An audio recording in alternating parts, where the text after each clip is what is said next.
This is When the Fuck Did I Become Old? The fun, edgy and unapologetically honest podcast about the experiences of aging, where, as the title suggests, nothing is off the table. And I'm your host, Jo Parker. And I'm Kev. And this week we're going to be talking about what does retirement lifestyle look for you as an individual? Can you afford it? And what do you do if you can't? Yeah. So a couple of weeks ago, I did a podcast with the retirement coach, Dawn Marcotte, where we talked, or she talked, I just asked questions and listened. She talked about the 4 stages of retirement, which I'm just going to remind you they're the honeymoon stage, the loss stage, the exploration stage, and then the reinvention stage. And I know the challenges that they brought up, the challenges that they posed brought up quite a lot for you, didn't it, in terms of where you sit with your retirement and are you ready for it? Right, and the concept of retirement itself, not well, you can debate about what that is, and we probably will later on. But why would I even be thinking about that now? Yeah. Well, a number of things. So there's the passage of time chronologically, right? So a few numbers are out there. I'm 62, nearly 63. You don't look it. Oh, well, that's the right answer.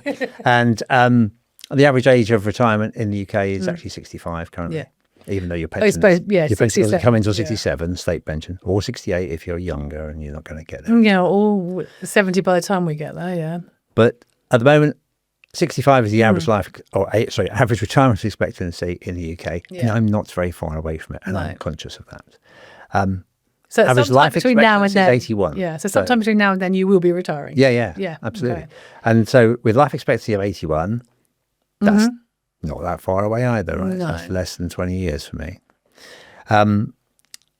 There are a number of friends and colleagues of mine, even of my age or slightly younger, who have actually either been cancer survivors or who have died of cancer. Right. So that whole mortality thing becomes very, very real. And then when you add on to that, the other kind of like midlife events that have taken place in my recent history.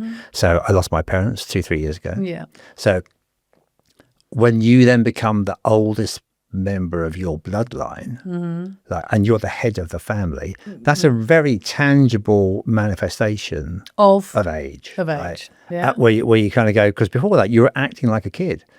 Even though you're pitching up for Sunday tea with your own children at your mum and dad's house, you're still kind of acting as a kid. Yeah. Once they've gone, you're it. You're the top of the family. So there's that. There's the whole empty nest thing, which we've both been through, right? So kids leaving home, going to university. And financially, my mortgage actually comes up for a fixed term renewal in August this year. Which, of course, you don't want it to do, Which I don't want, because I want a very snappy 1.0 something stupid fixed rate mortgage that I got about 5 years ago. Which has been an absolute blessing in disguise. And so when that expires this year, redeeming that, major event. Yeah.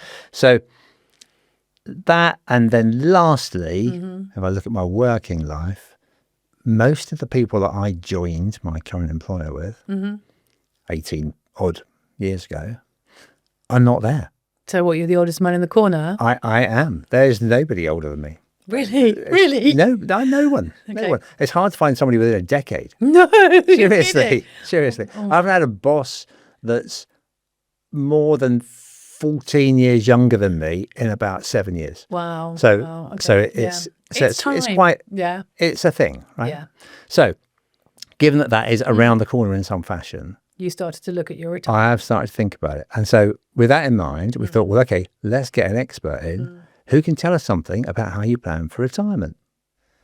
So with that in mind, I'd like to welcome a guest this week, Richard Squire from My Finance Future, who can talk to us a little bit about the whole paradigm of retirement planning and how the hell we work our way through that. So welcome to the podcast for the first time, Richard. Thanks, Kev. And, pleased to be here.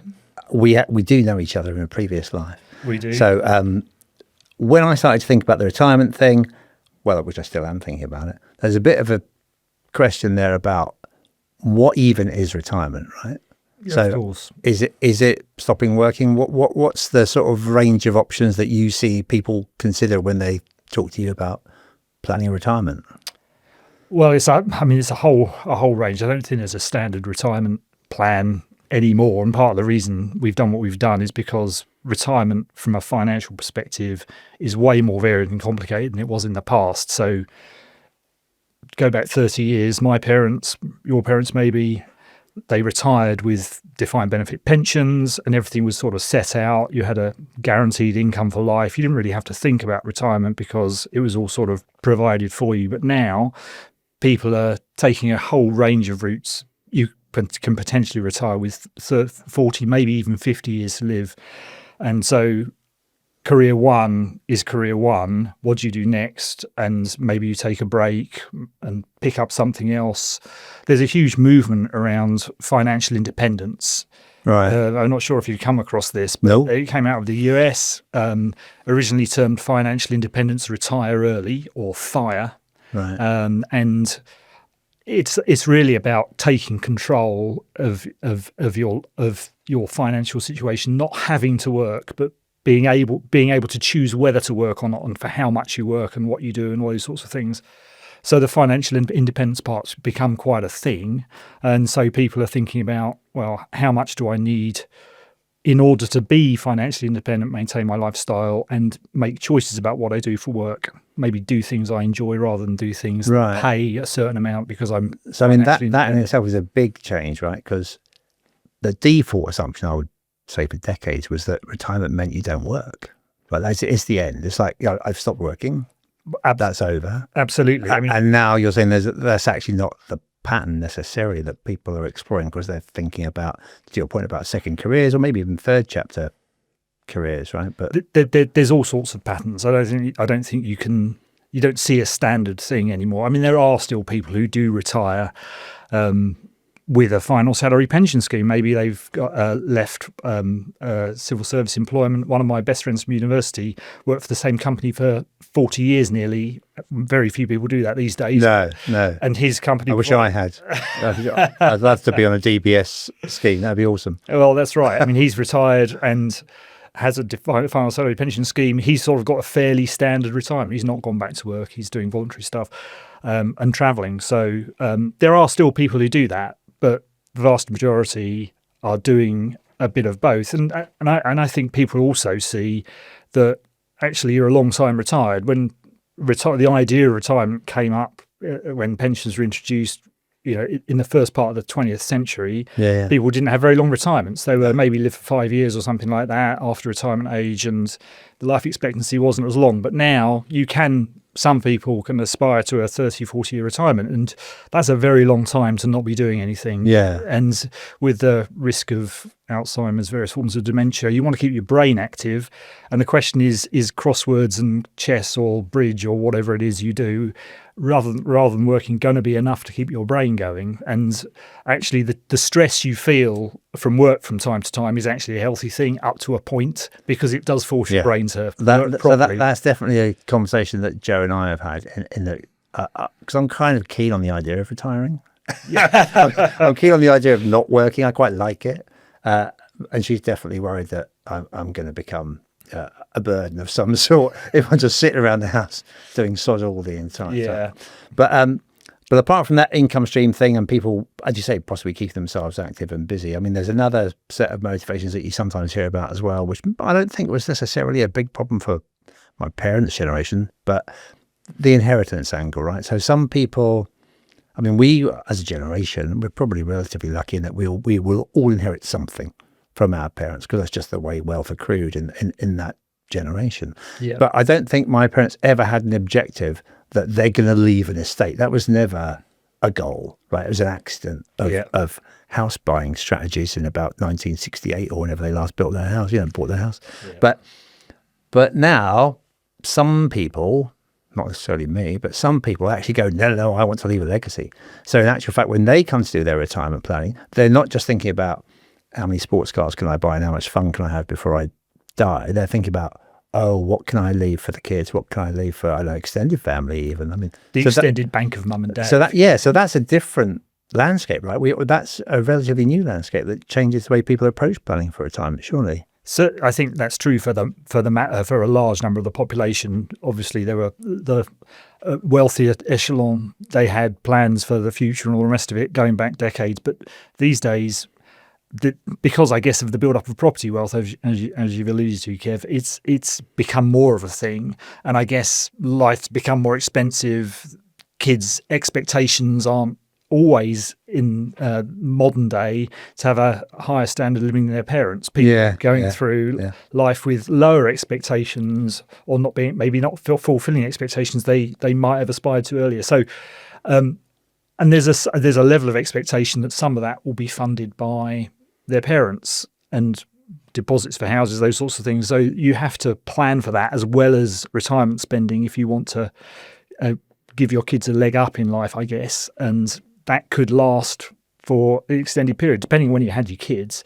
If you had your kids later, then maybe you've got a plan for that in your legacy rather than giving money during your lifetime to help the biz onto the housing ladder, for example. Right. So I haven't been quite as magnanimous as that in my financial planning so far, because I've taken a more myopic approach, which is, what's the bucket list for retirement? What are all the fun things you want to do? And can you actually even attempt to fund those?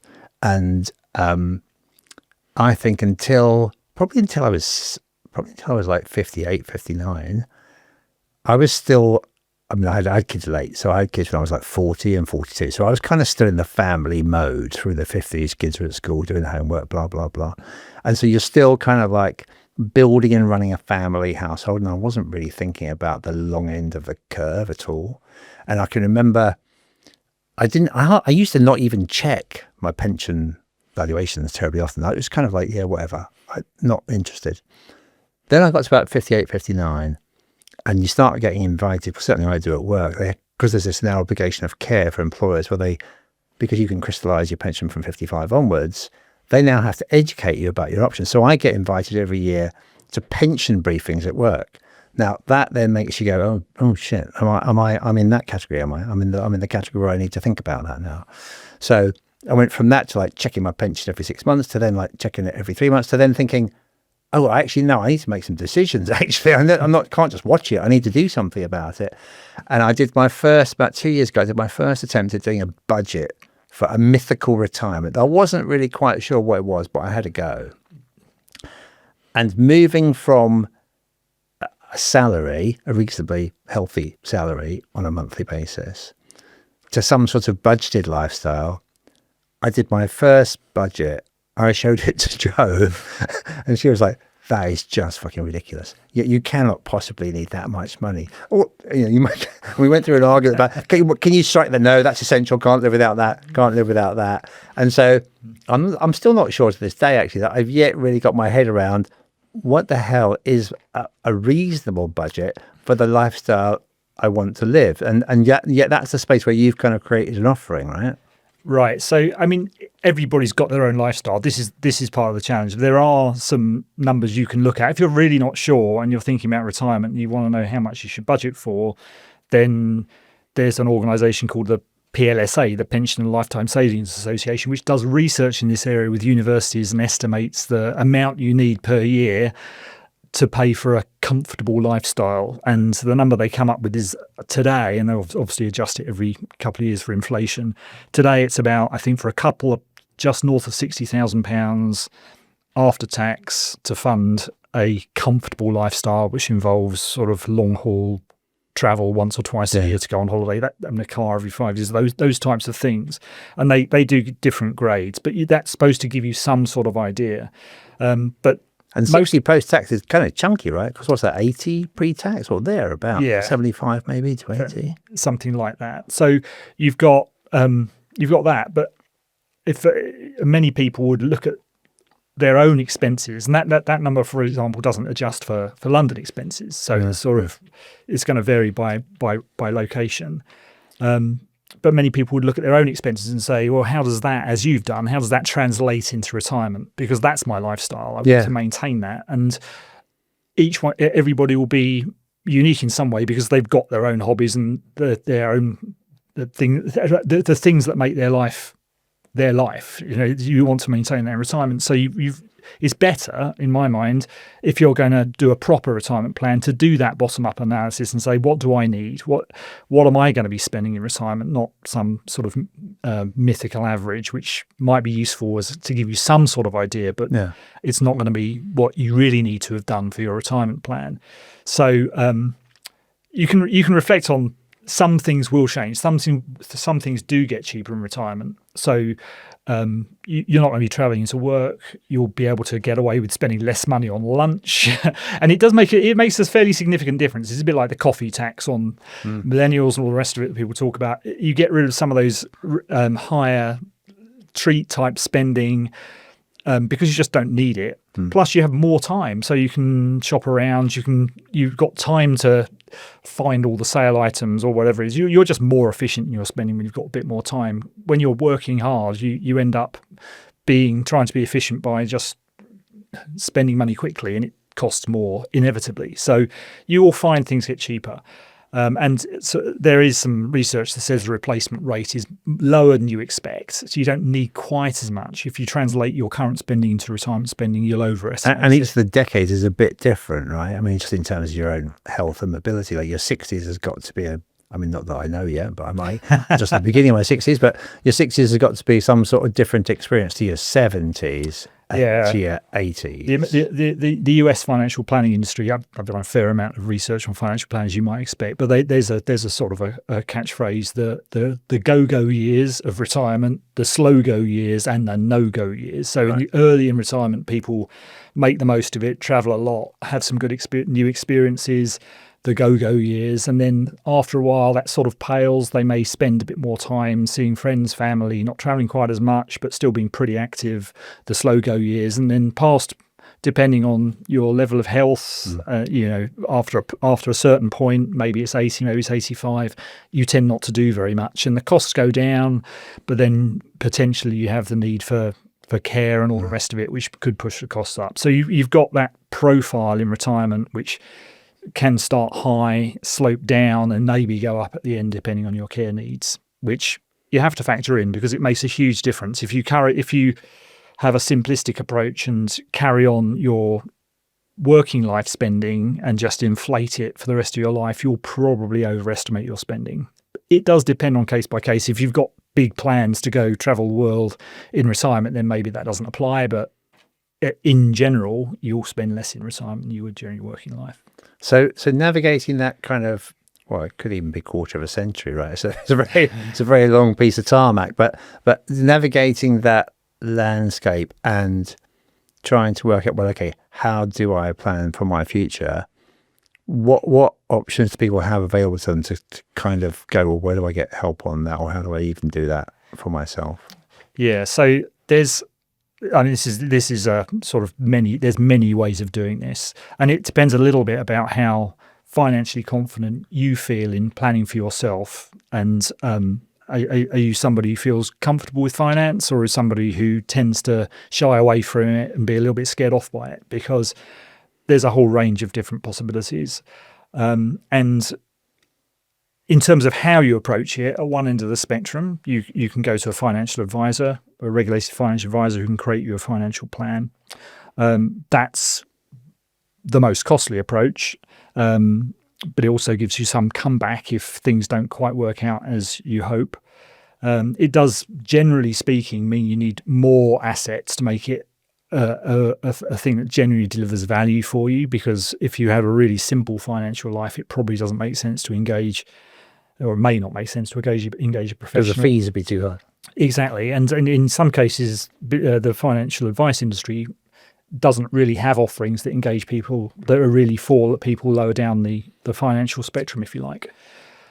There's a second option, which is a growing part of the industry, where you can go to a financial coach. So financial coaching, in my mind, didn't really exist 15, 20 years ago, but it's been a growing sector, which is really there to help people become more financially capable. And it's almost like a fitness coach. So somebody who can help you through the process of getting financially prepared, fit, whatever you call it, for retirement. And that tends to be a lower cost way of engaging a professional and getting you to the point where you're able to do it for yourself. And the third approach is to take an entirely DIY approach, which is becoming more viable again. And I say again because, as we mentioned, 30 years ago, people retired on defined benefit pension. It was relatively simple. You didn't have to think about retirement planning. But in our generation, many people are retiring with a defined contribution pension pot, and they need to decide how to use it, whether it's enough, all those types of things. So they're their own financial planner. So the first thing in that situation to decide is whether you've got enough money, or whether you need to save more, and if so, how. So that process, it's become more possible to do that planning for yourself in the last few years because social media has generated a whole load of content. There are people who are coming on with very, very good channels now.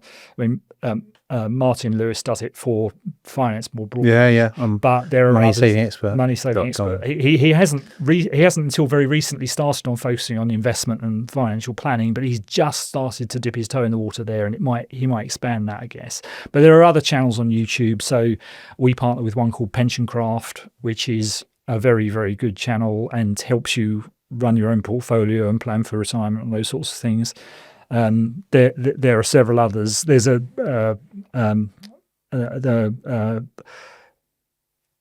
Damien Talks Money is a good one, and Meaningful Money is another. There's a whole series of these things, and so you can sort of find ways to educate yourself through these channels on how you plan for yourself, and there are more tools available. So there's obviously our one, but there are others in the market that can help you, so you don't have to be an expert in Excel to create yourself a financial plan.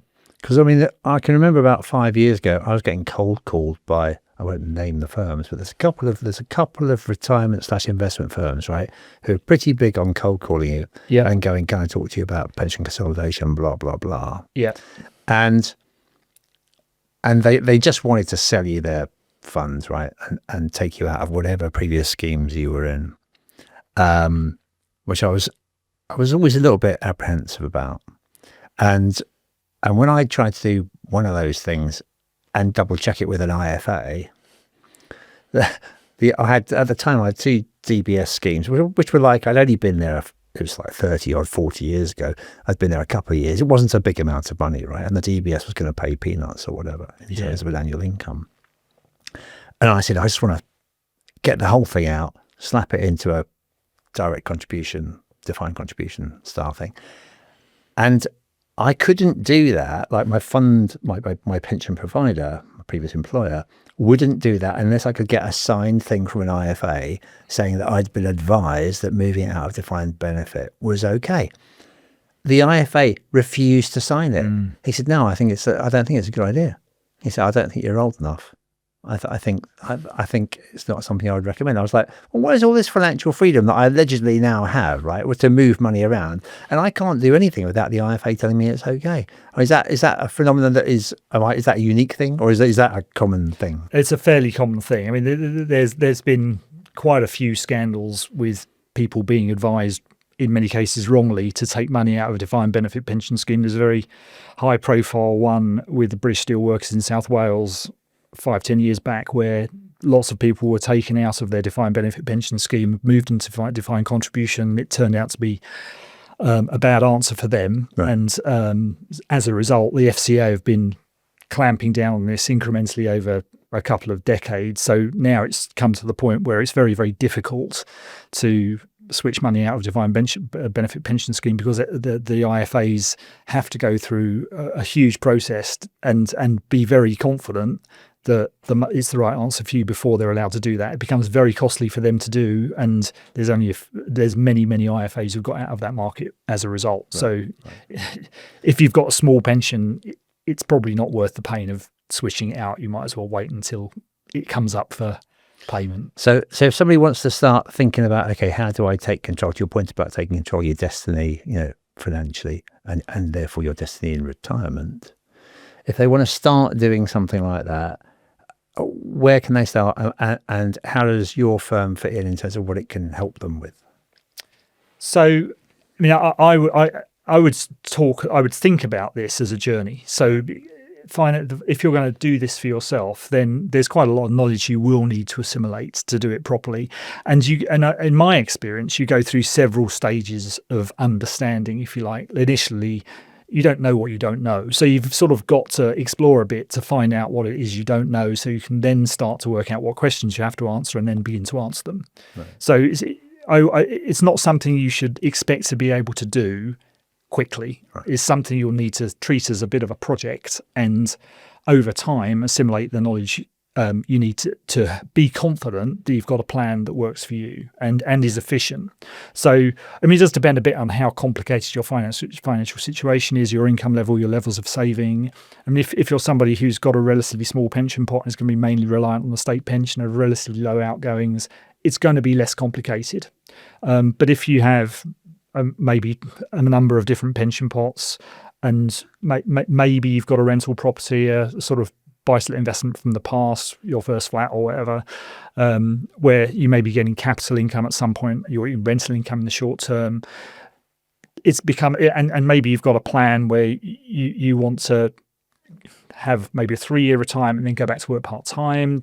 You've got some idea about business you want to start. It becomes more complicated financially because the business you start will have income which is taxable, your pension withdrawals are taxable, your state pension's taxable. So to be efficient about it from a tax perspective, you need to do some planning and thinking and have a set of tools that enable you to work out the best way of drawing money so you're not making mistakes from a tax perspective, because it's very easy to make mistakes from a tax perspective when it comes to pensions, because a lot of the decisions you make are one way only. You can't revert back to where you were before. If you've withdrawn the money from your pension, it's withdrawn. You can't push it back in because it was a bad tax decision in the past. Right. So it's important to be confident, and that's partly the value of financial advice, because it becomes almost somebody else's issue that if they've given you bad advice, you've got some recourse to them. If you're making that decision for yourself, you probably want to have a second pair of eyes on it. You want to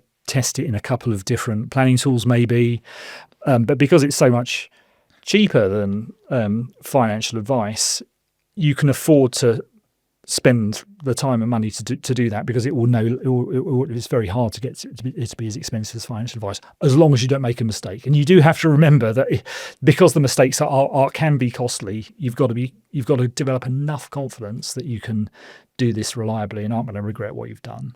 And the tools that you provide now with your firm enable people to do that and to understand the potential tax implications of such a scenario? Yeah, so our tool and one or two others out there allow you to work out what the total tax obligation are across your whole lifetime. So our tool falls into a cash curve, what you might call a cash flow forecasting tool, which is something that financial advisors historically have had at their fingertips to build a financial plan for you.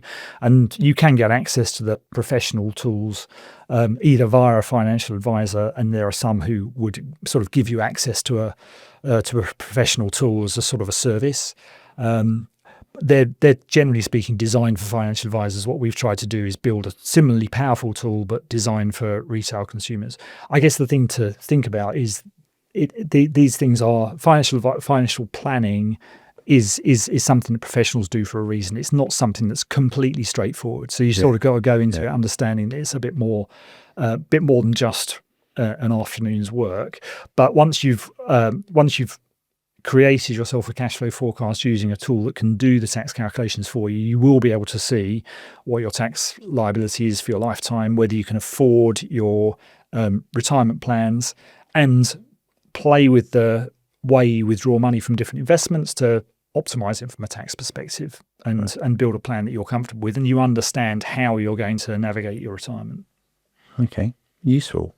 So I probably need to do a bit more thinking then about what I'm actually going to be doing in my retirement, and how ridiculous my ambitions are for my expenditure, given the primitive budget that I had a go at putting together, which kind of got laughed out of court by my other half. I think it's something you sort of do incrementally, or iteratively is probably the right way of putting it. So you get for version 1 and you plug it into a planning tool. You work out, well, can I afford that? And you go, well, maybe not. If I can't, then was the number I came up with in the first instance realistic, or have I overestimated? So you end up challenging it.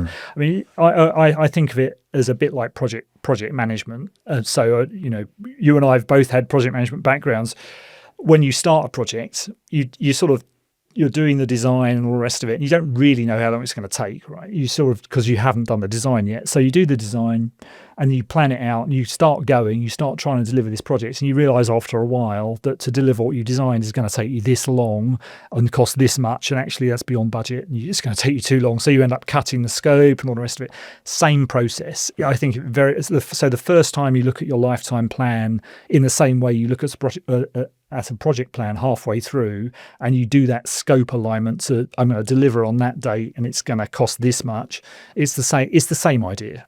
It's the first time you really turn it into something where you can make some real decisions. And there's also a little bit of pruning to be done, isn't there? In that while you're fat and happy, so to speak, with the monthly salary coming in, I don't bother looking at, am I paying over the odds for a particular direct debit or whatever? It's just that it comes in and goes out, car insurance. So there probably is a little bit of pruning to be done there to kind of go, well, okay, I'm going to have to forward think about that and to live on a reasonable budget, as opposed to just money that keeps coming in to get spent every payday. Yeah. That's one of the life transitions, I suppose, in moving to retirement. But thank you very much for spending the afternoon with us here. We're going to add in the show notes, we'll give you links to Richard's company, and we'll give you links to the other associations that we mentioned as well, and the other knowledge sources like moneysavingexpert.com. And thank you very much. That's all for this week. We'll be back again next week with something completely different. Cheers.